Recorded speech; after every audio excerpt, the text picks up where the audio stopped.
स्पर्धा के YouTube channel पर हम आपका हार्दिक स्वागत करते हैं, अभिनंदन करते हैं। आज हम आपको साइकोलॉजी की दूसरा हम अभ्यास लेके आए हैं, प्रैक्टिस सेट लेके आए हैं। आपको क्वेश्चन के जवाब कमेंट में करने हैं, सभी लोग आ जाएं। पहला इसका क्वेश्चन है, किसके अनुसार चारित्रिक विकास वंशानुक्रम पर निर्भर करता है? किसके अनुसार चारित्रिक विकास वंशानुक्रम पर निर्भर करता है? पहला क्वेश्चन है, कमेंट में आप जवाब देते रहें। पहला विकल्प है मैकडूगल, दूसरा विकल्प है डगडेल, तीसरा है क्लिनबर्ग, चौथा विकल्प है कैटल। 4 विकल्प आपके पास हैं। इन 4 विकल्पों में से एक विकल्प सही है जो आपको जवाब देना है। यूपी टेट की जो परीक्षा 23 जनवरी को है, उसके लिए हम सब लोग आपका सहयोग कर रहे हैं, प्रयास कर रहे हैं। आप भी इसको लाइक, शेयर, सब्सक्राइब करवाते रहें। तो किसके अनुसार चारित्रिक विकास वंशानुक्रम पर निर्भर करता है, बताना आप लोगों को। विकल्प आपका विकल्प जो चल रहा है, पहला विकल्प है मैकडूगल, दूसरा विकल्प है डगडेल, तीसरा विकल्प है क्लिनबर्ग और चौथा विकल्प है कैटल। आपको जवाब देना है कौन सा विकल्प सही रहेगा, कौन सा विकल्प सही रहेगा ये बताना है आपको।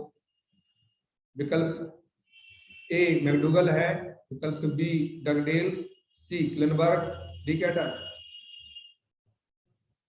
जवाब बताना है आपको कि कौन सा सही रहेगा, कमेंट करते रहें। पहला विकल्प है आपका मैकडूगल, दूसरा विकल्प है डगडेल, तीसरा विकल्प है क्लिनबर्ग और चौथा विकल्प है कैटल। तो इसका जो सही विकल्प है, सही विकल्प इसका है बी डगडेल। इसका विकल्प सही है, डगडेल सही है विकल्प इसका, डगडेल वाला विकल्प सही है। किसके अनुसार चारित्रिक विकास वंशानुक्रम पर निर्भर करता है? अगला क्वेश्चन आपका विकल्प 2, आनुवंशिकता को माना जाता है, कैसी सामाजिक संरचना मानी जाती है ये बताना है आपको। किस प्रकार की सामाजिक संरचना है? विकल्प ए स्थिर, विकल्प बी प्राथमिक, विकल्प सी गौड़ और विकल्प डी गत्यात्मक। आनुवंशिकता को कैसी सामाजिक संरचना माना जाता है ये जवाब देना है आपको। विकल्प ए है स्थिर, विकल्प बी है प्राथमिक, विकल्प सी है गौड़, विकल्प डी है गत्यात्मक। जवाब देना है आपको कि कौन सा विकल्प सही है। आनुवंशिकता को सामाजिक संरचना मानी जाती, किस तरह की संरचना है बताना है आपको। आनुवंशिकता एक सामाजिक संरचना मानी जाती है, किस प्रकार की संरचना है? इसका सही जवाब है स्थिर, स्थिर मानी जाती है। गत्यात्मक स्थिर में थोड़ा ये फर्क है, चारों चीजें समझ लें आप। स्थिर का मतलब जिसमें आप स्वयं कोई परिवर्तन ना कर पाए, आप स्वयं कोई परिवर्तन ना कर पाए, आप परिवर्तन ना कर पाए, परिवर्तन आपके हाथ में ना हो, ऐसी प्रक्रिया होती है स्थिर। प्राथमिक प्रक्रियाएं होती हैं वो प्रक्रियाएं जिसमें मानव जो है अपनी अनुभव, इच्छाओं को, अभिप्रेरणाओं को प्राथमिक रूप से शुरू करता है। गौड़ वो है जिसपे मानव का कोई भी कोई रोल नहीं है, अपने आप होती है वो होती है गौड़। गत्यात्मक का मतलब है जो निरंतर बदलती रहती है। तो आनुवंशिकता व्यक्ति के हाथ में बदलना नहीं होता, इसलिए ये प्रक्रिया कहलाती है स्थिर। तीसरा विकल्प आपका ये है, मानव आवश्यकताओं को पदानुक्रम किसने किया था? मानव आवश्यकताओं को पदानुक्रम किसने किया था ये बताना है। कभी कभी क्वेश्चन आ जाता है, आवश्यकता का अभिप्रेरणा सिद्धांत किसने दिया था? और उसमें विकल्प, अभी ये क्वेश्चन कर लो फिर उसके बाद हम जवाब मतलब और भी समझा रहे हैं, क्योंकि हम और समझाएंगे तो आप इसका जवाब उसी में ढूंढ लोगे। बताना है मानव आवश्यकताओं को पदानुक्रम किसने किया था, ये जवाब देना है आपको। इसमें विकल्प है ए थांडाइक, बी मैस्लो, सी गिलफोर्ड, डी कोप्पा। कोफा होता है, टेक्निकल जगह कोफा कर दें। मानव आवश्यकताओं को पदानुक्रम किसने किया था बताना है आपको। थांडाइक, मास्लो, गिलफोर्ड, कोफा, किसने किया था ये जवाब देना है आपको। किसने किया था? मानव आवश्यकताओं को पदानुक्रम किसने किया था? थांडाइक, मैस्लो, गिलफोर्ड, कोफा, किसने किया था? जवाब दें आप। इसका सही जवाब है मैस्लो। नाम था अब्राहम मैस्लो, नाम था अब्राहम मैस्लो ने किया था, जिन्होंने एक सिद्धांत दिया था। इस सिद्धांत को कहते हैं पदानुक्रमिक सिद्धांत। पदानुक्रमिक सिद्धांत बोला था उनने, पदानुक्रमिक सिद्धांत दिया था। पदानुक्रमिक सिद्धांत जो था कि इन्होंने मानव की अभिप्रेरणा, जो सिद्धांत है पदानुक्रमिक सिद्धांत, इसी का दूसरा नाम है त्रिभुजाकार सिद्धांत, इसी का अगला नाम है, मतलब एक ही सिद्धांत दिया उसके कई नाम दिए इन्होंने, पदानुक्रमिक सिद्धांत, त्रिभुजाकार सिद्धांत, नाभिकीय सिद्धांत, ये सभी इसी सिद्धांत के नाम है। पदानुक्रमिक सिद्धांत है, इसमें इन्होंने 5 पद बताए थे या 5 त्रिभुज टाइप के पद बताए थे। तो इस तरह से इन्होंने बनाया था, इसके 5 पार्ट किए थे, 5 बताए थे, 1 2 3 4 5 दिए थे। तो पहला जो सिद्धांत दिया था इन्होंने शारीरिक सिद्धांत, शारीरिक आवश्यकता, शारीरिक आवश्यकता सिद्धांत, शारीरिक आवश्यकता सिद्धांत था। दूसरा था सुरक्षा सिद्धांत, सुरक्षा, अभिप्रेरणा सुरक्षा। फिर तीसरा जो सिद्धांत था वो था सामाजिक मांग, पहली शारीरिक मांग, दूसरी सुरक्षा की मांग, तीसरी सामाजिक, चौथी सम्मान की मांग और 5वीं आत्मसिद्धि। आत्मसिद्धि यानी कि 5 जो सिद्धांत दिए थे, पहला जो पदानुक्रमिक था, पहला था वो था शारीरिक आवश्यकता, दूसरा था सुरक्षा की आवश्यकता, तीसरा था सामाजिक आवश्यकता, चौथी सम्मान की आवश्यकता, 5वीं आत्मसिद्धि या आत्मानुभूति सिद्धांत। तो आवश्यकता के 5 सिद्धांत इन्होंने दिए थे। तो इसको शॉर्ट में याद कर लेते हैं, सासू का समाज में सम्मान, आत्मसिद्धि दिलाई, इस तरह से याद कर लिया जाता है। तो इन्होंने 5 प्रकार की मांग बताई थी। एक मांग थी शारीरिक मांग, दूसरी मांग थी सुरक्षा की मांग, तीसरी थी सामाजिक मांग, चौथी थी सम्मान की मांग और 5वीं थी आत्मसिद्धि। तो इसको याद कर लेंगे आप लोग, इस तरह से बहुत जल्दी याद हो जाएगा। सासू का समाज में सम्मान, आत्मसिद्धि दिलाए, इस तरह की मांग है। तो ये अब्राहम मैस्लो ने दिया था, पूरा नाम इनका अब्राहम मैस्लो है, सब लोग इसको ध्यान दे लेंगे। चौथा क्वेश्चन है, प्रेरणा का प्रश्न क्यों का प्रश्न है, यह कथन किसका है। इसमें एक बात ध्यान दें, क्यों लिखा हुआ है, क्यों, इसको ध्यान देंगे आप लोग। तो प्रेरणा का सिद्धांत है वो क्यों का सिद्धांत है, ये बात किसने बताई थी, ये कथन किसका है, ये बताना है आपको। प्रेरणा का प्रश्न क्यों का प्रश्न है, ये किसने कही थी ये बात। विकल्प किसका है, गुड का है, ये कथन क्रिचफील्ड का है, बेल्ड का है, ब्लेयर का है। ये जवाब देना है क्यों। प्रेरणा हमें क्यों का जवाब देती है, प्रेरणा हमारे क्यों के सभी जवाब दे देती है। तो आपका जो क्वेश्चन है, क्वेश्चन के 4 विकल्प आपके सामने हैं। पहला विकल्प है गुड, दूसरा विकल्प है क्रिचफील्ड, तीसरा विकल्प है बेल्ड, चौथा विकल्प है ब्लेयर। जवाब देना है आपको, कौन सा विकल्प सही रहेगा। सब लोग कमेंट करते रहें, वीडियो को लाइक करते रहें, शेयर करते रहें, बराबर इसको सब्सक्राइब करते रहें, ये करते रहें आप लोग। प्रेरणा का प्रश्न क्यों का प्रश्न है, यह कथन किसका है। इसमें शब्द आ रहा है क्यों, क्यों आ रहा है। तो इसमें सही जवाब है आपका क्रेच एवं क्रिचफील्ड। क्रेच एवं क्रिचफील्ड ने बताया था प्रेरणा, अभिप्रेरणा जो है क्यों का जवाब देती है। अभिप्रेरणा का प्रश्न क्यों का प्रश्न है, यह कथन है क्रेच एवं क्रिचफील्ड क्या। अगला क्वेश्चन पे जाते हैं, सीखने की प्रक्रिया में अभिप्रेरणा, स्मरण शक्ति, सीखने की प्रक्रिया में अभिप्रेरणा का मुख्य भूमिका क्या है। टेक्निकल टीम से कहेंगे थोड़ा सही करवाएं क्वेश्चन को, सीखने की प्रक्रिया में अभिप्रेरणा की मुख्य भूमिका क्या है। तो आप लोगों को बताना है, 4 विकल्प आपके सामने हैं। स्मरण शक्ति को पैना बनाती है, पिछले सीखे हुए को नए अध्ययन से अलग करती है, एक दिशा में सोचने के युक्त बनाती है और सीखने के प्रति रुचि का विकास करती है। 4 विकल्प आपके सामने हैं। तो इसमें जो दिया गया अभिप्रेरणा शब्द, सीखने की प्रक्रिया में अभिप्रेरणा की मुख्य भूमिका क्या है, इस पर सभी लोग ध्यान देंगे। तो 4 विकल्प आपके सामने हैं। पहला, स्मरण शक्ति को पैना बनाती है, पिछले सीखे हुए को नए अध्ययन से अलग करती है, एक दिशा में सोचने के लिए युक्त बनाती है, सीखने के प्रति रुचि का विकास करती है। तो अभिप्रेरणा के लिए बताना है, 4 विकल्प हैं आपके सामने।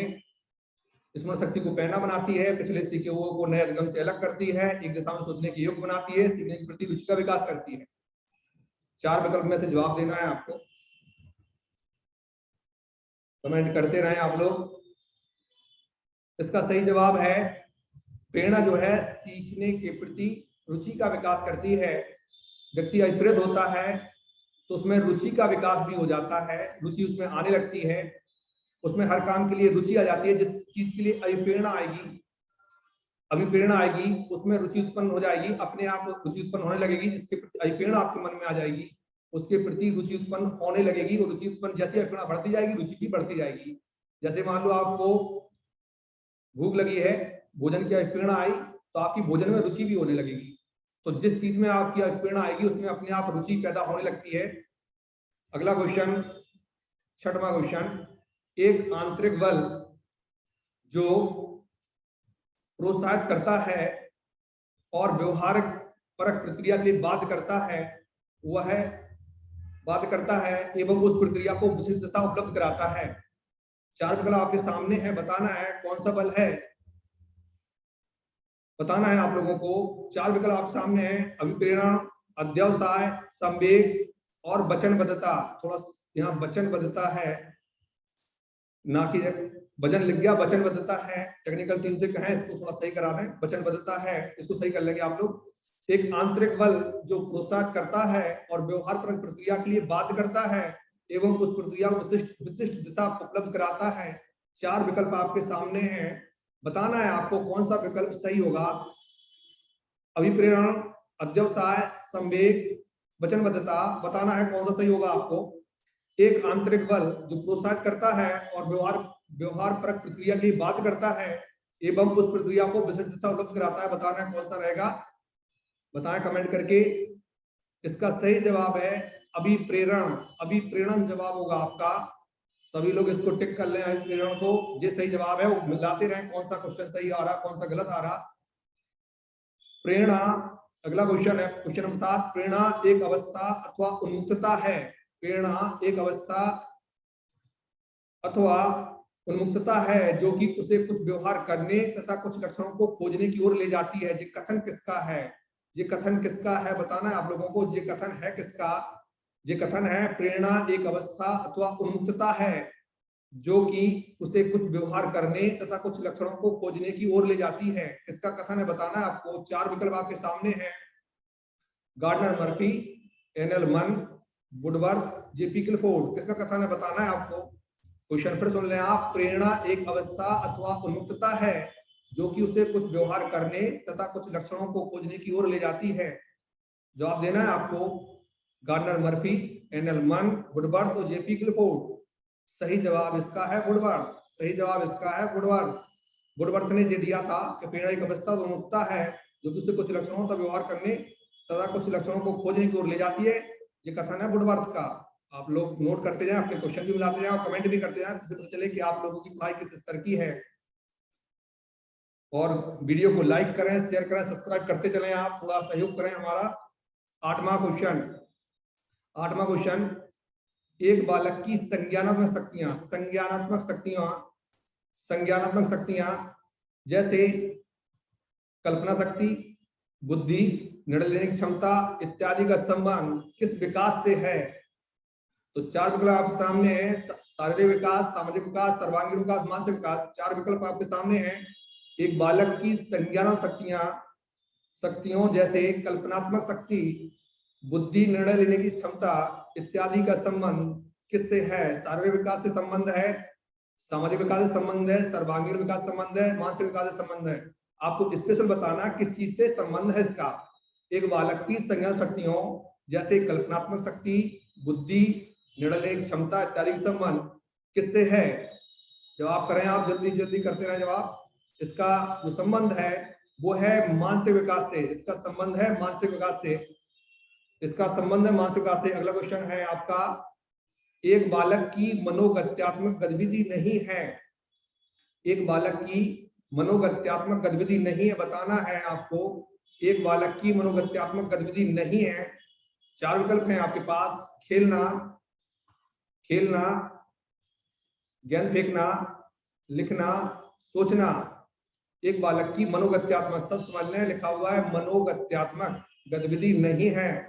कौन सी मनोगत्यात्मक गतिविधि नहीं है, यानी क्वेश्चन पूछ रहा है ऐसा कौन सी गतिविधि है जिसमें मन और सारे गति शामिल, दोनों चीजें एक साथ शामिल नहीं है।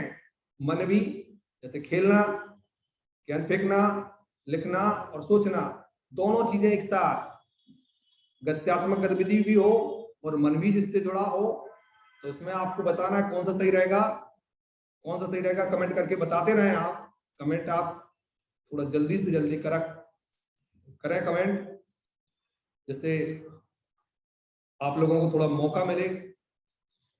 तो इसका जो विकल्प है, एक बालक की मनोगत्यात्मक गतिविधि नहीं है। कौन सी नहीं है? खेलना नहीं है, गेंद फेंकना नहीं है, लिखना नहीं है, सोचना नहीं है। कौन सी गतिविधि नहीं है? ध्यान रखें, मनोगत्यात्मक पूछ रहे हैं, कौन सा नहीं है? सोचना। सोच रहा है व्यक्ति, बैठा बैठा सोच रहा है, कोई गति नहीं कर रहा है। खेलने में गति भी कर रहा है, मन भी सोच रहा है क्या खेल खेलना है, गेंद फेंकना किस जगह फेंकनी है, लिखना क्या लिखना है। ये तीनों में साथ साथ मन के साथ साथ गति भी हो रही है। सोचने में मन तो चल रहा है लेकिन गति नहीं हो रही है। तो ये क्वेश्चन जो है, अगला क्वेश्चन आपका रहा है क्वेश्चन नंबर 10। किसी दूसरी वस्तु की अपेक्षा एक वस्तु पर चेतना का केंद्रीकरण अवधान है। अवधान शब्द आया है, ध्यान रखना आप। किसी, ये कथन है, किसका कथन है? इसके विकल्प हैं ए रॉस, बी मन, सी डम्बल, डी मैकडूगल। 4 विकल्प आपके पास हैं। किसी दूसरी वस्तु की अपेक्षा एक वस्तु पर चेतना का केंद्रीकरण अवधान है, ये कथन किसका है? बताना है। ये रॉस का कथन है, ये कथन मन का है, ये कथन डम्बल का है, ये मैकडूगल का है। किसका कथन है बताना है आपको। किसी दूसरी वस्तु की अपेक्षा एक वस्तु पर चेतना का केंद्रीकरण अवधान है। अवधान का मतलब होता है ध्यान। तो कौन सी चीज है? ये कथन किसका है ये बताना है आपको। ये कथन किसका है जवाब बताना है आपको। इसका सही जवाब है डम्बल। इसका सही जवाब है डम्बल। ये नोट कर लें आप लोग। अगला क्वेश्चन है आपका क्वेश्चन नंबर 10। संज्ञानात्मक आंदोलन के प्रवर्तक। संज्ञानात्मक आंदोलन शब्द है, संज्ञानात्मक आंदोलन के प्रवर्तक कौन थे बताना है आपको। संज्ञानात्मक आंदोलन के प्रवर्तक कौन थे ये बताना है। शब्द है संज्ञानात्मक आंदोलन, शब्द आ रहा है संज्ञानात्मक आंदोलन के, संज्ञानात्मक आंदोलन के प्रणेता कौन थे, ये प्रवर्तक कौन थे सब तो बताना है। विनय, जीन प्याजे, कोलबर्ग, बंडूरा कौन थे संज्ञानात्मक आंदोलन के प्रवर्तक। संज्ञानात्मक, एक बात ध्यान रखें, इस पे जवाब कर लें आप, पर हम इसमें बता रहे हैं आप गलती कहां कर सकते हैं। संज्ञानात्मक आंदोलन के प्रवर्तक कौन थे? 4 विकल्प आपके सामने हैं। विनय, साइमन विनय, gene प्याजे, Lawrence Kohlberg, Albert Bandura. ये जो नाम होते हैं सरनेम होते हैं सबके मनोवैज्ञानिकों के, तो पूरे पूरे नाम पता हो तो और अच्छा रहता है। बताना है कौन है संगत आंदोलन के प्रवर्तक कौन है, ये बताना है आपको। इसका सही उत्तर है आपका बंडूरा, अल्बर्ट बंडूरा। ये थे, यह थे संज्ञानात्मक आंदोलन के प्रणेता या प्रवर्तक। अब तुम कई लोगों ने जीन प्याजे भी किया होगा, लेकिन जीन प्याजे का समझ लें क्या है। जीन प्याजे संज्ञानात्मक विकास का सिद्धांत दिए, संज्ञान विकास की अवस्थाएं बताएं। संज्ञानात्मक विकास, ना कि संज्ञानात्मक आंदोलन। संज्ञान विकास के सिद्धांत दिए थे जीन प्याजे ने। बस यही गलती होती है, आ जाए संज्ञान विकास, संज्ञान विकास सिद्धांत किसने दिए, तो आपका उत्तर जीन प्याजे सही होगा।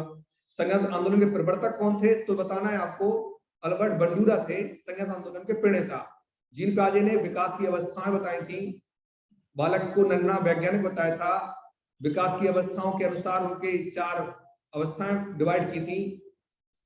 तो ये सब चीज ध्यान देनी है। जब संज्ञानात्मक विकास के सिद्धांत जीन प्याजे का पढ़ाएंगे तो उसमें सब क्रम से बताते जाएंगे। इसमें सीट चल रही है तो आप इस पर ध्यान दें।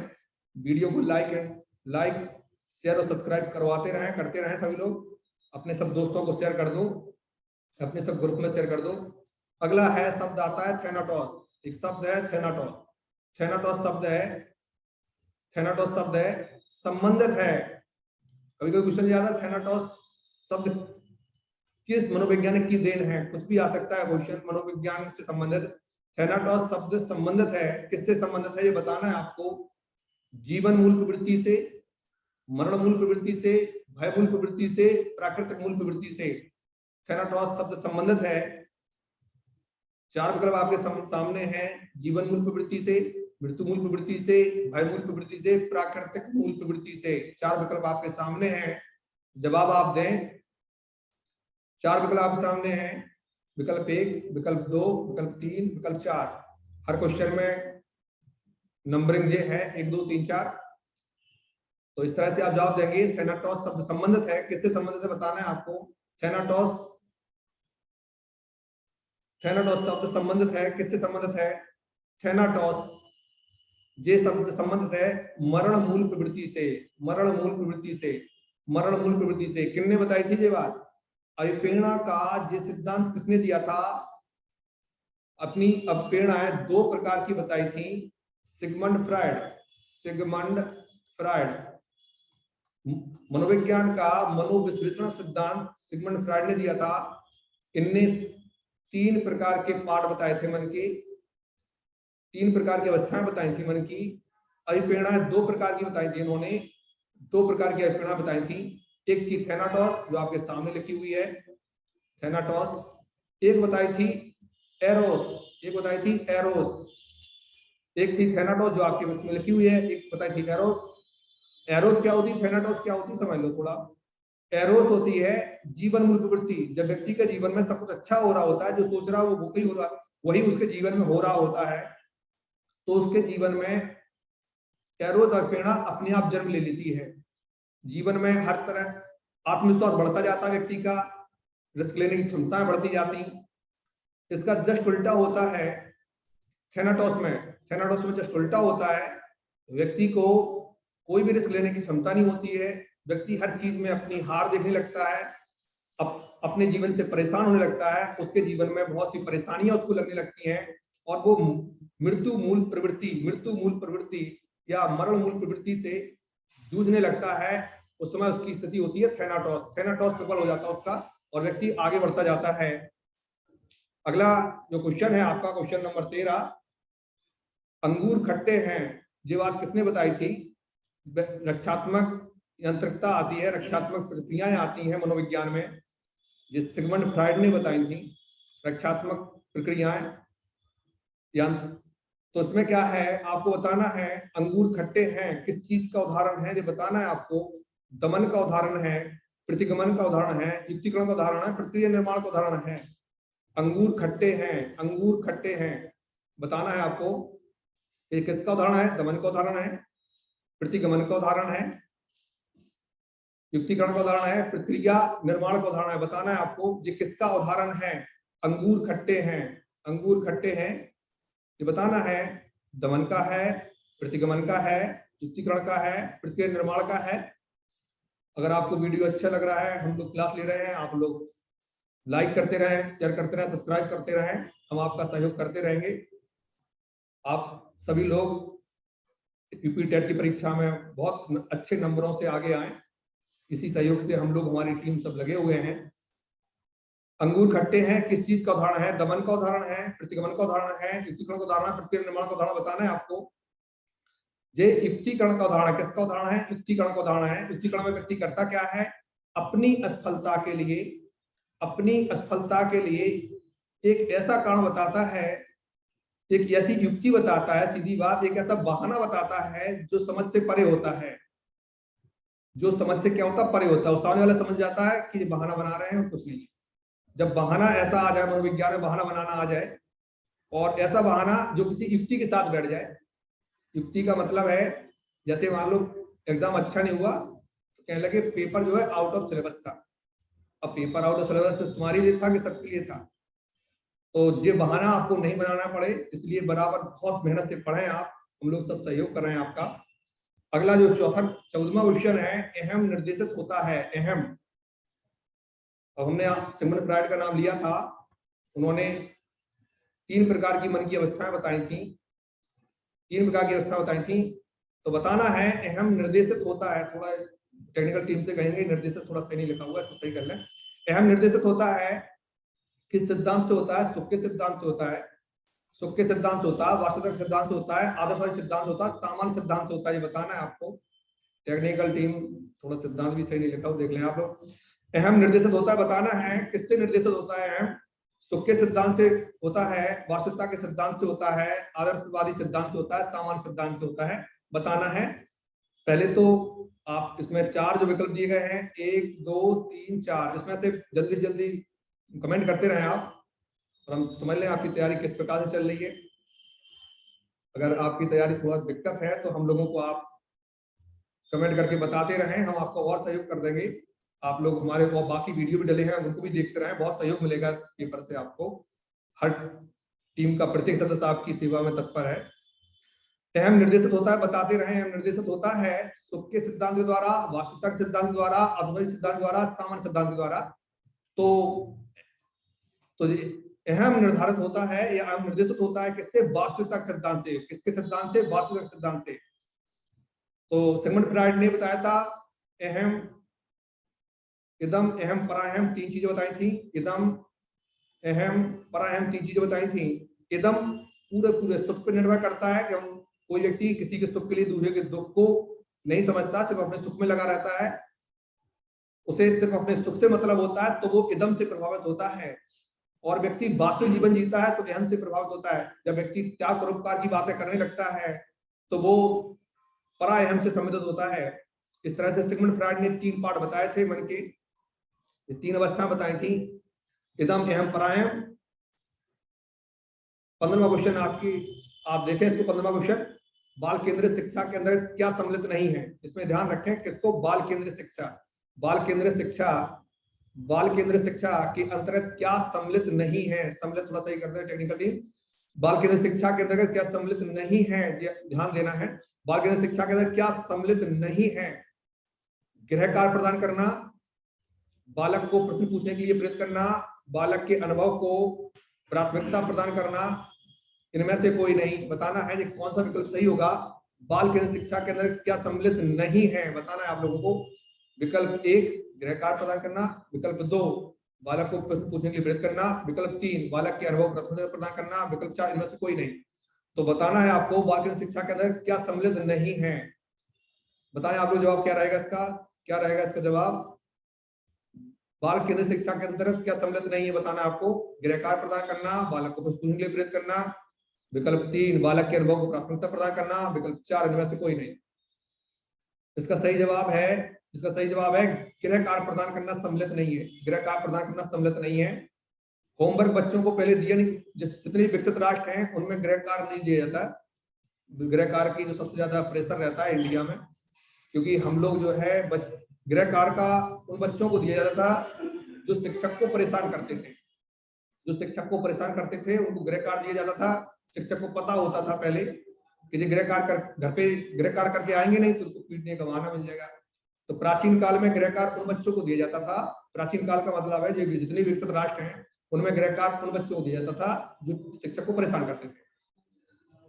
तो गृह कार्य प्रदान करना बाल केंद्रित शिक्षा के अंतर्गत सम्मिलित नहीं है। बालक को प्रश्न पूछने के लिए प्रेरित किया जाता, इसमें बालक के अनुभव प्राथमिकता दी जाती, बालक को प्राथमिकता दी जाती। बाल केंद्रित शिक्षा के अंदर क्या सम्मिलित नहीं है, तो उसका जवाब हो गया। अब क्वेश्चन नंबर 16, बच्चों में भाषा कौशल विकास किस क्रम में होना चाहिए? क्रम, यहाँ क्रम थोड़ा कर ले टेक्निकल टीम, क्रम टेक्निकल टीम थोड़ा। बच्चों में भाषा कौशल का विकास किस क्रम में होना चाहिए? जवाब बताना है आपको। बच्चों में भाषा कौशल विकास किस क्रम में होना चाहिए, बताना कुछ। विकल्प 1, विकल्प 2, विकल्प 3, विकल्प 4, किस क्रम में होना चाहिए? सुनना, बोलना, पढ़ना, लिखना। लिखना, पढ़ना, सुनना, बोलना। विकल्प 3, सुनना, लिखना, बोलना, पढ़ना। लिखना, चौथा विकल्प है लिखना, बोलना, पढ़ना, सुनना। 4 विकल्प आपके सामने हैं। इसमें से बताना है बच्चों का भाषा कौशल, बच्चों का भाषा कौशल या भाषा विकास, भाषा कौशल या भाषा विकास किस क्रम में होना चाहिए? इसमें बताना है आपको किस में होना चाहिए। बच्चों में भाषा कौशल विकास किस क्रम में होना चाहिए? सुनना, बोलना, पढ़ना, लिखना, लिखना, पढ़ना, सुनना, बोलना, सुनना, लिखना, बोलना, पढ़ना, लिखना, बोलना, पढ़ना, सुनना। तो सबसे पहले आपका जो विकल्प, आप विकल्प बताते रहे कमेंट में जल्दी जल्दी, कौन सा विकल्प सही होगा। बच्चे में पहले सुनना, बोलना, पढ़ना, लिखना होना चाहिए कि लिखना, पढ़ना, सुनना, बोलना होना चाहिए कि सुनना, लिखना, बोलना, पढ़ना होना चाहिए, लिखना, बोलना, पढ़ना, सुनना होना चाहिए? बताएं आप जल्दी जल्दी। सही विकल्प है एक, सही विकल्प है एक इसका, सुनना, बोलना, पढ़ना, लिखना। यही भाषा का विकास इस तरह से होता है। जितने भी भाषा विज्ञानी हैं, जितने भी भाषा मनोवैज्ञानिक हैं, उन्होंने एक बात बताई थी, आप लोग भी सुन लें। ये क्रम जो दिया बिल्कुल सही है। एक चीज और सुन लें, इसमें एक प्रक्रिया आती है सुनना, सुनना के बाद एक नई प्रक्रिया जोड़ी गई, नए मनोविज्ञान को एक नई प्रक्रिया जोड़ी है, वो है समझना, वो चीजें समझना। लेकिन आपके जो विकल्प आएंगे वो इसी तरह से होगा, समझना इसमें नहीं है। बच्चा सुन भी ले लेकिन समझ ना पाए, समझना भी प्रोसेस में आता है। सुनने के बाद समझना, फिर बोलना, फिर पढ़ना, फिर लिखना, ये प्रोसेस है। लेकिन अभी आपका जो है वो इतना ही सुनना है, सुनना, बोलना, पढ़ना, लिखना ये है, लेकिन समझना भी इसमें शामिल है, ये प्रोसेस में है। भाषा विकास भी प्रोसेस में है, समझना भी शामिल है। आप लोग इसको ध्यान रखें, अगर समझना आ जाए तो समझना भी देख लेना, लेकिन होता जाइए सुनना, बोलना, पढ़ना, लिखना, समझना नहीं। 17वां क्वेश्चन, पियाजे के अनुसार संज्ञान विकास के किस चरण पर बालक वस्तु स्थायित्व, बहुत इंपॉर्टेंट क्वेश्चन है, बहुत, जीन पियाजे का जो क्वेश्चन है बहुत इंपॉर्टेंट क्वेश्चन है। वस्तु स्थायित्व को प्रदर्शित करता है। पियाजे के अनुसार संज्ञानात्मक विकास के किस चरण, इन्होंने 4 चरण बताए थे, 4 चरण आपको पता होंगे, चारों विकल्प दिए। जब भी इनका क्वेश्चन आता है एक बात ध्यान रखें, चारों चरण लिखे होते हैं इनके में। जिन पियाजे की जब क्वेश्चन आएगा, 4 विकल्प, जिन पियाजे में 4 विकल्प कौन होंगे, वो 4 अवस्थाएं दी वही होते हैं, तो उसमें कंफ्यूज ना हो आप। जीन पियाजे के अनुसार संज्ञान विकास के किस चरण पर बालक वस्तु स्थायित्व को प्रदर्शित करता है, बताना है आपको। क्या प्रदर्शित करता है? वस्तु स्थायित्व। वस्तु स्थायित्व बालक में कब आ जाता है, ये बताना है आपको, कब आ जाता है। वस्तु स्थायित्व होता क्या है, अगर टाइम मिला तो अभी हम हल बता रहे हैं, बस आप ये 4 विकल्पों से एक विकल्प सही है वो बताना है आपको। पियाजे के अनुसार संज्ञान विकास के किस चरण पर बालक वस्तु स्थायित्व प्रदर्शित करता है? संवेदी प्रेरक अवस्था, पूर्व संक्रियात्मक चरण, मूर्त संक्रियात्मक चरण, औपचारिक संक्रियात्मक चरण, किसमें करता है वस्तु स्थायित्व को प्रदर्शित? वस्तु स्थायित्व का मतलब क्या होता है, समझा दे रहे हैं हम आपको। वस्तु स्थायित्व का मतलब होता है, अगर कोई वस्तु बालक ने देख ली है, देखने के बाद वो वस्तु आपने छिपा दी है, और बालक के मन में उसी वस्तु को लिए दिमाग आ जाए, जो वस्तु छिप गई, यानी कि वस्तु सामने नहीं है तब भी उसका अस्तित्व है, इतनी बात बालक के मन में आ जाए, तो वो होता है वस्तु स्थायित्व। बताना है आपको किस अवस्था में आ जाता है। संवेदी प्रेरक अवस्था, पूर्व संक्रियात्मक चरण, मूर्त संक्रियात्मक चरण, औपचारिक संक्रियात्मक चरण, किसमें आ जाता है बताना है आपको। वस्तु स्थायित्व किस अवस्था में आ जाता है? वस्तु स्थायित्व बालक की बताना है आपको, पहले किसमें आ जाता है फिर हम इसका जवाब करें। पियाजे के अनुसार संज्ञान विकास के किस चरण पर बालक वस्तु स्थायित्व को प्रदर्शित करता है? विकल्प है 1 संवेदी प्रेरक अवस्था, विकल्प बी पूर्व संक्रियात्मक चरण, विकल्प सी मूर्त संक्रियात्मक चरण, औपचारिक संक्रियात्मक चरण। 1 2 3 4 है, एबीसीडी निकल गया। 1 2 3 4 ही समझे आप, बताते रहें, अगर एबीसीडी भी आ जाए तो कोई दिक्कत नहीं है। उसी हिसाब से ए का मतलब 1 है, बी का मतलब 2 है, सी का मतलब 3 है, डी का मतलब 4 है। पियाजे के अनुसार संज्ञान विकास के किस चरण पर बालक वस्तु स्थायित्व को प्रदर्शित करता है? संवेदी प्रेरक अवस्था, पूर्व संक्रियात्मक चरण, मूर्त संक्रियात्मक चरण, औपचारिक संक्रियात्मक चरण, कौन सा सही होगा? संवेदी प्रेरक अवस्था। कौन सा होगा? संवेदी प्रेरक अवस्था। कब से कब तक चलती बताओ आप लोग जल्दी जल्दी, कब से कब तक चलती है?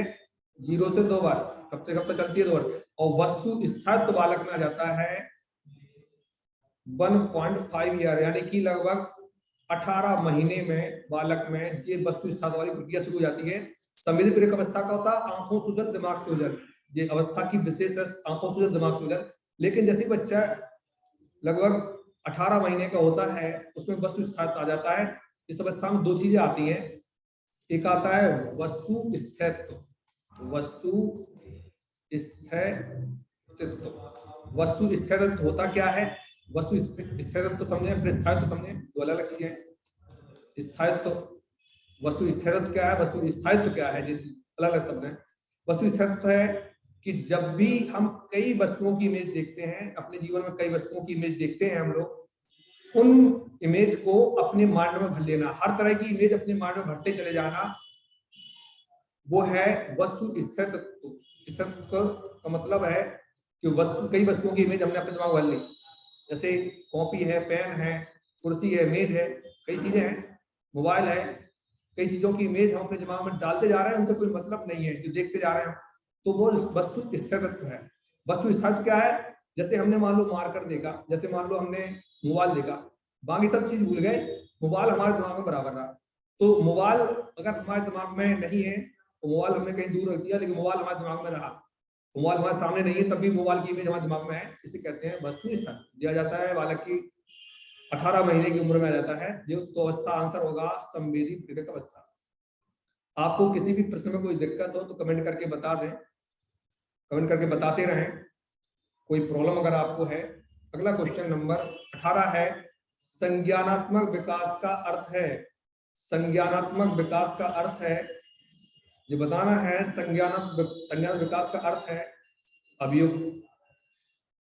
अभियोग्यता है। अभियोग्यता है, यहाँ पे ध्यान रखें, अभियोग्यता नहीं है, अभियोग्यता का विकास, बच्चे का विकास, शारीरिक कौशल का विकास, व्यक्तिगत विकास। संज्ञान विकास का अर्थ है विकल्प 1 अभियोग्यता है। यहाँ पे थोड़ा थ्योरेटिकल की योग्यता करवा दें यहाँ पे। विकल्प 2, विकल्प 3, विकल्प 4। संज्ञान विकास का अर्थ है अभियोग्यता का विकास, बच्चे का विकास, शारीरिक कौशल का विकास, व्यक्तिगत विकास। बता दें आप लोग, संज्ञान विकास का अर्थ है अभियोग्यता का विकास, बच्चे का विकास, शारीरिक कौशल का विकास, व्यक्तिगत विकास। 4 विकल्प आपके सामने हैं, इसका जवाब बताना है कौन सा सही है। संज्ञान विकास का अर्थ है अभियोग्यताओं का विकास, इसका सही जवाब है अभियोग्यताओं का विकास होता है, यही संज्ञान विकास होता है। अगला क्वेश्चन आपका क्वेश्चन नंबर 19, हम सभी में आवश्यकता अनुसार अभिप्रेरण की शुरुआत होती है। छात्र की वह आवश्यकता जिसे वह सर्वप्रथम पूरा करना चाहिए, सर्वप्रथम पूरा करना चाहता है। हम सभी में आवश्यकता अनुसार अभिप्रेरण की शुरुआत होती है। छात्र की वह आवश्यकता उसको सर्वप्रथम पूरा करना चाहिए। कौन सी आवश्यकता है बताना है आपको, कौन सी आवश्यकता है। सम्मान की आवश्यकता, शारीरिक आवश्यकता, सामाजिक आवश्यकता, आत्म अनुभूतिकरण या आत्मसिद्धि। बताना है कौन सा आवश्यकता छात्र सबसे पहले पूरी करेगा या कोई भी व्यक्ति। अगर छात्र भी ना लिखा हो, यहाँ पे लिखा हो कोई भी व्यक्ति। हम सभी में आवश्यकता अनुसार अभिप्रेरण की शुरुआत होती है। छात्र की वह आवश्यकता जिसे सबको पूरा करना चाहिए या करता है। कौन सा आवश्यकता पूरी करता है व्यक्ति, कोई व्यक्ति। कौन सी करता है, सब कुछ आपको बता चुके हैं, इसमें पहले क्वेश्चन आया था, सब कुछ बता चुके हैं आपको। कमेंट करें आप, विकल्प ए, विकल्प बी, विकल्प सी, विकल्प डी, कौन सा सही होगा आपका। जवाब कमेंट में करते रहें, आप जवाब देते रहें। अगर आपको बता दे रहे हैं क्वेश्चन, कौन सा आंसर सही होगा आपका। व्यक्ति या छात्र सबसे पहले कौन सी आवश्यकता को पूरी करेगा। सम्मान की आवश्यकता पूरी करेगा, शारीरिक आवश्यकता पूरी करेगा, सामाजिक करेगा या आत्म अनुभूतिकरण, कौन सी। तो सबसे पहले अब्राहम मैस्लो का बताया था हमने। अब्राहम मैस्लो ने क्या किया था, बता दो क्या किया था। अब्राहम मैस्लो ने पदानुक्रम सिद्धांत दिया था। पदानुक्रम सिद्धांत में सबसे पहली आवश्यकता जो थी वो थी शारीरिक। कोई व्यक्ति पहले शारीरिक आवश्यकताओं की पूर्ति करता है, इसके बाद दूसरी आवश्यकता आती है सुरक्षा। तो क्या करेंगे इसमें, क्या करेंगे, सही जवाब शारीरिक। अगर आपको साइकोलॉजी में प्रॉब्लम कोई है तो आप हमारे कमेंट करते रहें, हम आपको बताते रहेंगे। वीडियो को लाइक कर दें, शेयर करें और सब्सक्राइब करें, शेयर भी करते रहें बराबर, अपने दोस्तों को भी पहुंचा दें। जन्म के बाद किसी बालक में चिंतन का विकास कब प्रारंभ होता है। चिंतन का विकास कब प्रारंभ होता है, ये बताना है आपको। जन्म के बाद किसी बालक में चिंतन का विकास कब प्रारंभ होता है। विकल्प 1 2 वर्ष की आयु के बाद, विकल्प 2 8 वर्ष के बाद, विकल्प 3 7 वर्ष के बाद, विकल्प 4 15 वर्ष के बाद। जन्म के बाद किसी बालक में चिंतन का विकास, चिंतन और चिंता में फर्क होता है, बता देंगे आपको। जन्म के बाद किसी बालक में चिंतन का विकास कब प्रारंभ होता है। चिंतन का विकास कब प्रारंभ होता है बताना है आपको। जन्म के बाद किसी बालक में चिंतन का विकास कब प्रारंभ होता है, ये जवाब देना है आपको। कब प्रारंभ होता है, 2 वर्ष की आयु के बाद, 5 वर्ष की आयु के बाद, 7 वर्ष की आयु के बाद, 15 वर्ष की आयु के बाद। जवाब करना है आपको। जन्म के बाद किसी बालक में चिंतन का विकास कब प्रारंभ होता है, आपको जवाब करना है कब प्रारंभ होता है। चिंतन का विकास कब प्रारंभ होता है। चिंता और चिंतन में अंतर है थोड़ा। चिंता और चिंतन में अंतर है। जितने भी अपने ऋषि मुनि हुए हैं सबने कहा चिंता ना करो, चिंतन करो। चिंतन का मतलब होता है, चिंता और चिंतन में अंतर है। चिंता का मतलब किसी भी चीज को बार बार रिपीट करना, किसी समस्या को बार बार रिपीट करना चिंता होती है। समस्या के सॉल्यूशन खोजना चिंतन होता है। इसका प्रारंभ किसी चीज का प्रारंभ, अपनी चिंता को सॉल्व करने की अवस्था, मतलब मन में आता है कि चिंतन करने के प्रारंभ कब होता है, बताना है आपको। 2 वर्ष की आयु के बाद, 5 वर्ष की आयु के बाद, 7 वर्ष की आयु के बाद, 15 वर्ष के। तो ये सही जवाब आपका होगा। 2 वर्ष की आयु के बाद बच्चा चिंतन करना शुरू कर देता है। चिंतन करना प्रारंभ कर देता है बालक। जन्म के बाद किसी बालक में चिंतन का विकास कब प्रारंभ होता है, ये बताना है आपको।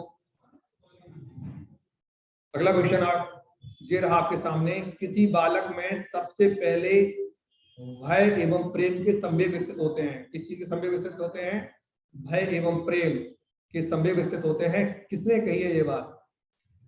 किस मनोवैज्ञानिक ने बोला है कि किसी बालक में सबसे पहले भय एवं प्रेम के संवेग विकसित होते हैं? किस मनोवैज्ञानिक ने बोला है? जीन पियाजे, J Watson, BF Skinner, John Locke. किसने कही ये बात? हमेशा ध्यान रखें, मनोवैज्ञानिकों के नाम अगर आप पूरे याद करेंगे तो आपकी बुद्धि जल्दी विकसित होगी, क्वेश्चन आपसे गलत होने के चांस कम हो जाते हैं। किसी बालक में सबसे पहले भय एवं प्रेम के संवेग विकसित होते हैं, किसने कही ये बात? कौन से मनोवैज्ञानिक ने ये बात बोली है कि किसी बालक में सबसे पहले भय एवं प्रेम के संवेग विकसित होते हैं? कौन से मनोवैज्ञानिक ने ये बात बोली है? जीन पियाजे ने बोली है, वाटसन ने बोली है, स्किनर ने बोली है, जॉन लॉक ने बोली, किसने बोली? बताओ आप। क्वेश्चन 1 का विकल्प 1, विकल्प 2, विकल्प 3, विकल्प 4 किसने बोला? इसका सही उत्तर है जेबी वॉटसन। जेबी वॉटसन ने ये बात बताई थी। सभी मनोवैज्ञानिक मानते हैं कि जन्म के समय उत्तेजना होती है, उत्तेजना होती है, लेकिन सिर्फ वॉटसन ये बात मानते थे कि जन्म के समय जो संवेग होते हैं जन्मजात होते हैं। ये बात वॉटसन ने कही है, सिर्फ ध्यान रखना। बाकी मनोवैज्ञानिक ये मानते हैं जन्म समय सिर्फ उत्तेजना होती है, कोई संवेग नहीं होता, लेकिन वॉटसन ऐसा मानने वाले पहले मनोवैज्ञानिक जिन्होंने कही थी जो संवेग होते जन्मजात। जन्मजात का मतलब है, उन्होंने बताया 3 संवेग, भय, प्रेम और क्रोध। जिस संवेग लेके आता है बालक जन्म से, जन्मजात होते संवेग, ये बात बताई थी वॉटसन ने। लेकिन सभी मनोवैज्ञानिक मानते हैं कि जन्म के समय सिर्फ उत्तेजना होती है, ये बात ध्यान रखना, सिर्फ उत्तेजना होती है। उत्तेजना से ही भावनाएं उत्पन्न होती है, भावनाएं संवेग में कन्वर्ट होती है। पूरा बता देंगे हम आपको। अगला क्वेश्चन नंबर है आपकी स्क्रीन पर, तनाव को कम करने के लिए अप्रत्यक्ष ढंग कहलाते हैं। अप्रत्यक्ष ढंग कहलाते हैं, आपको बताना। तनाव को कम करने के लिए अप्रत्यक्ष ढंग कहलाते हैं, बताना है आपको। अप्रत्यक्ष ढंग क्या कहलाते हैं? क्या कहलाते हैं बताना आपको। समस्या समाधान विधि, रक्षात्मक यांत्रिकता, व्यक्तिगत विधि, अधिगम विधि, क्या कहलाते हैं बताना आपको। तनाव कम करने के अप्रत्यक्ष ढंग। तनाव क्या होता है? मन की स्थिति होती है जिसमें व्यक्ति तनाव में रहता है, जिसमें उसकी सोचने समझने की क्षमता प्रभावित होती है, या तो बहुत तीव्र हो जाएगी या बहुत निम्न हो जाएगी, उसके विचारधारा में बदलाव आता है। तनाव को कम करने के अप्रत्यक्ष ढंग कहलाते हैं, बताना है। विकल्प ए है समस्या समाधान विधि, दूसरा रक्षात्मक यांत्रिकता, विकल्प 3 व्यक्तिगत विधि, विकल्प 4 अधिगम विधि। क्या कहलाता है बताओ आप लोग, कमेंट करते रहें, कमेंट करते रहें आप लोग। वीडियो को शेयर भी कर दें, लाइक भी कर दें, सब्सक्राइब भी कर दें। और अगर मनोविज्ञान में आपको कोई प्रॉब्लम आ रही है तो आप कमेंट भी कर सकते हैं, उसका सॉल्यूशन किया जाएगा। आपके कमेंट का स्वागत करेंगे हम लोग, कोई प्रॉब्लम अगर आपको है।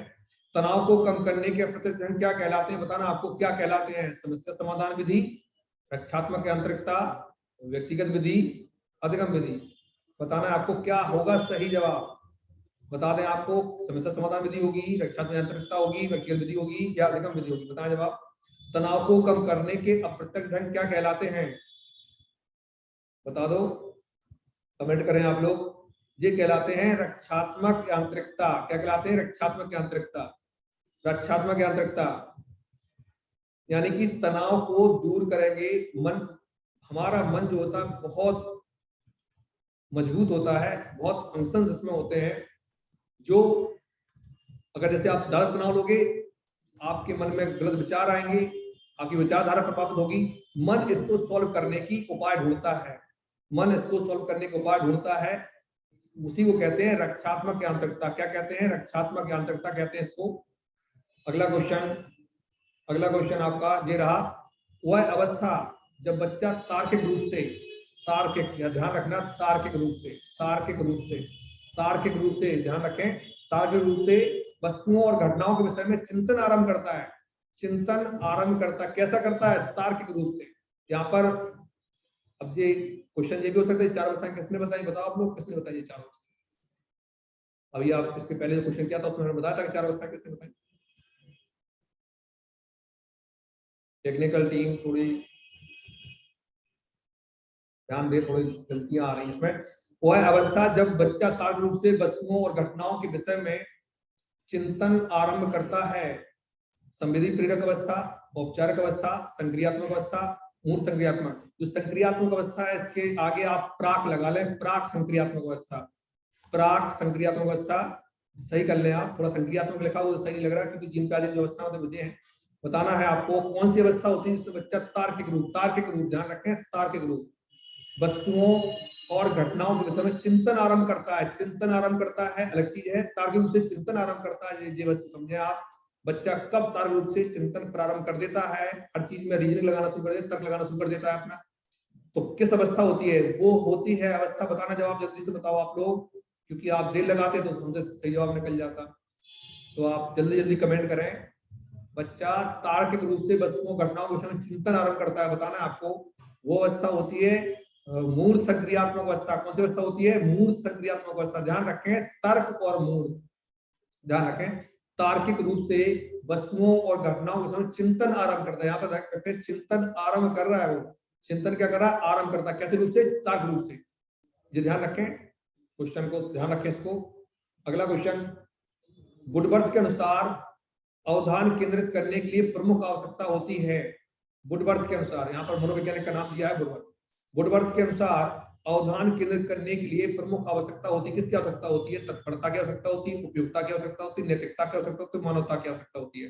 विकल्प ए तत्परता, विकल्प 2 उपयोगिता, विकल्प 3 नैतिकता, विकल्प 4 मानवता।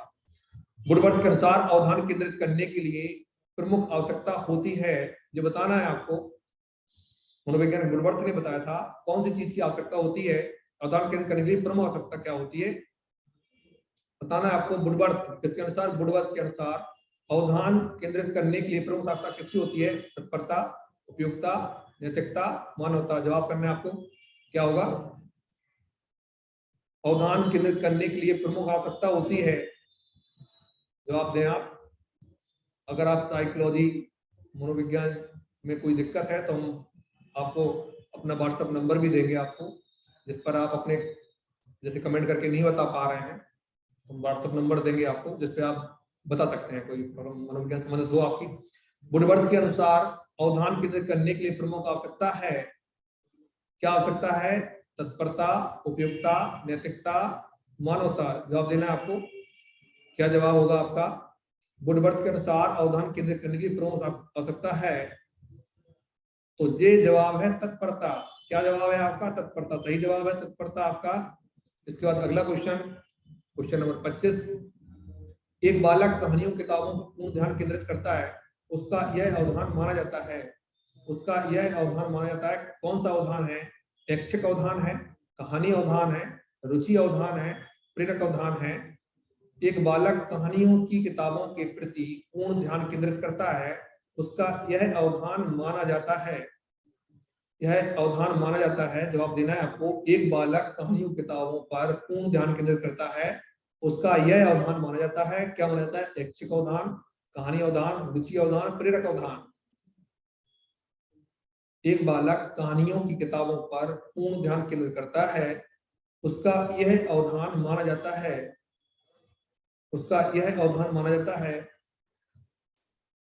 जवाब बताना है आपको, क्या जवाब सही होगा, ऐच्छिक अवधान, कहानी अवधान, रुचि अवधान, प्रेरक अवधान।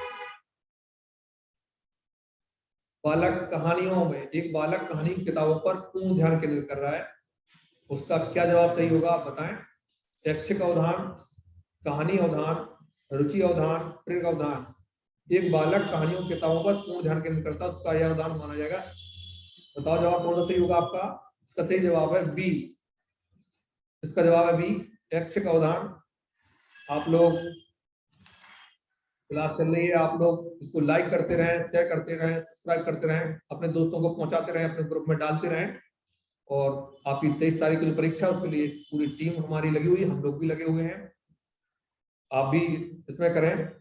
क्या कहलाएंगे, कहानी अवधान कहलाएगा। क्या कहलाएगा, कहानी अवधान कहलाएगा।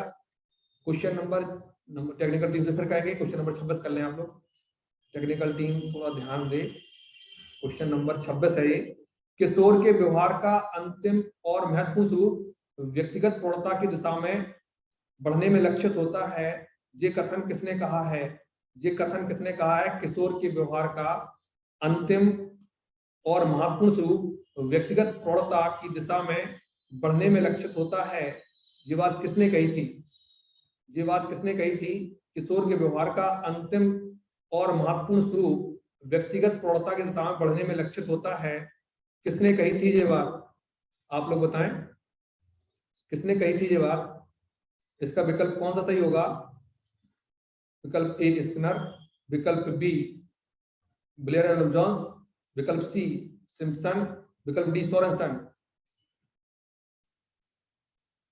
कौन सा विकल्प सही होगा? बता दें आप लोग। किशोर, जवाब बताएं आप। किशोर के व्यवहार का अंतिम ओवर एवं महत्वपूर्ण स्वरूप व्यक्तिगत प्रौढ़ता की दिशा में बढ़ने में लक्षित होता है। किसने कही थी ये बात? बताना आप लोगों को। सही विकल्प इसका है, विकल्प सही है इसका स्किनर। किसने कही थी ये बात?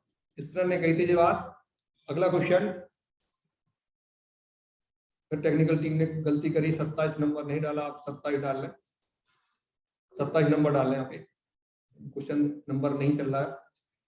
टेक्निकल टीम, जब माता पिता के बच्चे उनकी विपरीत, यहाँ पे ध्यान रखें आप, जब माता पिता के बच्चे उनकी विपरीत विशेषताओं से विकसित होते हैं। विपरीत विशेषताओं का मतलब है माता पिता कम लंबे हैं, बच्चे ज्यादा लंबे हो गए। माता पिता मंदबुद्धि है, बच्चा बुद्धिमान हो गया।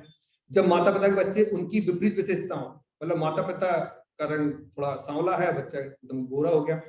जब माता पिता के बच्चे उनकी विपरीत विशेषताओं के विपरीत विशेषताओं के विकसित होते हैं तो कौन सा सिद्धांत लागू होता है? कौन सा सिद्धांत लागू होता है? समानता का सिद्धांत होता है, विभिन्नता का सिद्धांत होता है, मूल जीवाणु की निरंतरता का सिद्धांत होता है, प्रत्यागमन का सिद्धांत होता है। आपको बताना है, जब माता पिता के बच्चे उनकी विपरीत विशेषता, ध्यान रखें यहाँ पर विपरीत विशेषताओं की बात हो रही है, विपरीत विशेषताओं के विकसित होते हैं तो कौन सा सिद्धांत लागू होता है? कौन सा सिद्धांत लागू होता है? बता दें आप, कौन सा सिद्धांत लागू होता है? समानता का, विभिन्नता का, मूल जीवाणु निरंतरता का, प्रत्यागमन का। जल्दी जल्दी कमेंट करें आप लोग। प्रत्यागमन का सिद्धांत होता है। किसका सिद्धांत होता है? प्रत्यागमन। प्रत्यागमन में हमेशा जो जीवन में क्या होते हैं, प्रत्येक प्राणी में कुछ ऐसे गुण होते हैं जिनको प्रभावी गुण बोला जाता है। प्रभावी गुण होते हैं, कुछ सुप्त गुण होते हैं, अप्रभावी गुण होते हैं। प्रभावी गुण क्या होते हैं? व्यक्ति में जो जितने भी प्रभावी गुण हैं, जैसे लंबा होना प्रभावी गुण है, बुद्धिमान होना प्रभावी गुण है, आंखों काला होना प्रभावी गुण है। यह गुण क्या होते हैं? संतान में, जैसे मान लो पूर्वजों में जो गुण रहा है वर्तमान प्राणियों में नहीं, उनके बच्चों में वो गुण आ जाता है। इसको कहते हैं प्रत्यागमन का सिद्धांत। इसको क्या कहते हैं? प्रत्यागमन का सिद्धांत कहते हैं। इसके आगे, जब माता पिता के बच्चे जो विशेषताओं के विकसित होते हैं तो कौन सा सिद्धांत लागू होता है? तो इसका सही उत्तर है प्रत्यागमन सिद्धांत। जब भी माता पिता से विपरीत लक्षण आ जाएंगे तो वो सिद्धांत होगा प्रत्यागमन का सिद्धांत। परीक्षा से डरने के उदाहरण हैं।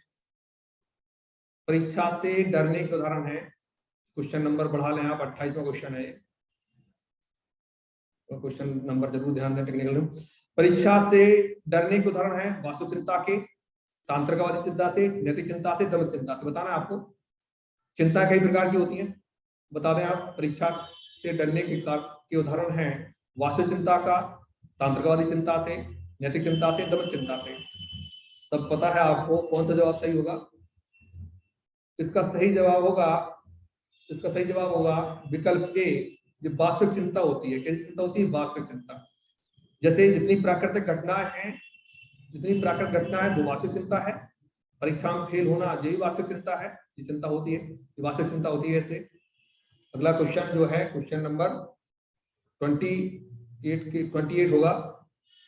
मैस्लो के आवश्यकता अनुक्रम सिद्धांत में आत्मसम्मान का स्थान नीचे से किस स्थान पर? आप देखो क्वेश्चन थोड़ा, आत्मसम्मान किसकी बात हो रही है? आत्मसम्मान की बात हो रही है। यहाँ पे किसने बताया ये बात? जे अब्राहम मैस्लो नाम था मनोवैज्ञानिक का, जिन्होंने इस पदानुक्रम सिद्धांत दिया था। थोड़ी देर पहले हमने पूरा सिद्धांत बताया आपको। कौन सा सिद्धांत रहेगा? मैस्लो के आवश्यकता अनुक्रम सिद्धांत में आत्मसम्मान का स्थान नीचे से किस स्थान? नीचे से पूछ रहा है वो। किस पे पूछ रहा है? नीचे पे। 1 2 कितने हैं? 4 5 कितने होते हैं? बताओ आप लोग, बताओ कितने होते हैं? 5 होते हैं। तो नीचे से आत्मसम्मान किस पर है? आत्मसम्मान लिख के ना सम्मान भी लिख के आ जाए, किस पर है बताना है आपको। किस पर है? सासू का समाज में सम्मान, आत्मसिद्धि दिलाए। सासू का समाज में सम्मान आत्मसिद्धि दिलाए, तो आत्मसिद्धि किस नंबर पर है याद रखो आप, सम्मान किस नंबर पर याद रखो आप, सासू का समाज में सम्मान आत्मसिद्धि दिलाए। सम्मान या आत्मसम्मान किस स्थान पर आ रहा है बताओ आप लोग, नीचे से कौन सा स्थान है उसका, उसका समाज में सम्मान कुछ नंबर पर है, चौथा नंबर सही जवाब है, चौथा नंबर इसका सही जवाब है आपका, सी विकल्प सही है आपका। अब्राहम मैस्लो ने दिए थे सिद्धांत, आपको पूरा बताया था थोड़ी देर पहले हमने। अंतर्नोद उत्पन्न होता है, अंतर्नोद उत्पन्न होता है, बताना है किस अंतर्नोद उत्पन्न होता है, किस चीज से उत्पन्न होता है, प्रोत्साहन से उत्पन्न होता है, भूख से उत्पन्न होता है, प्यास से, आवश्यकता से। अंतर्नोद किस चीज से उत्पन्न होता है, अंतर्नोद किससे उत्पन्न होता है बताना है आपको, प्रोत्साहन से उत्पन्न होता है, भूख से उत्पन्न होता है, प्यास से उत्पन्न होता है, आवश्यकता से उत्पन्न होता है, बताओ आप। अंतर्नोद उत्पन्न होता है, क्या चीज होती है, अंतर्नोद, राइट। अंतर्नोद किससे उत्पन्न हो रहा है बताएं आप, हमेशा समझ लो अंतर्नोद आवश्यकता से उत्पन्न होता है, किससे, आवश्यकता से, किससे उत्पन्न होगा, आवश्यकता से उत्पन्न होता है अंतर्नोद। अगला क्वेश्चन है आपका, आप लोग वीडियो को लाइक करते रहें, शेयर करते रहें, सब्सक्राइब करते रहें, हम आपका सहयोग कर रहे हैं, आप भी हमारे सहयोग करते रहें, और भी कोई प्रॉब्लम हो आप कमेंट में बताते रहें। धन्यवाद।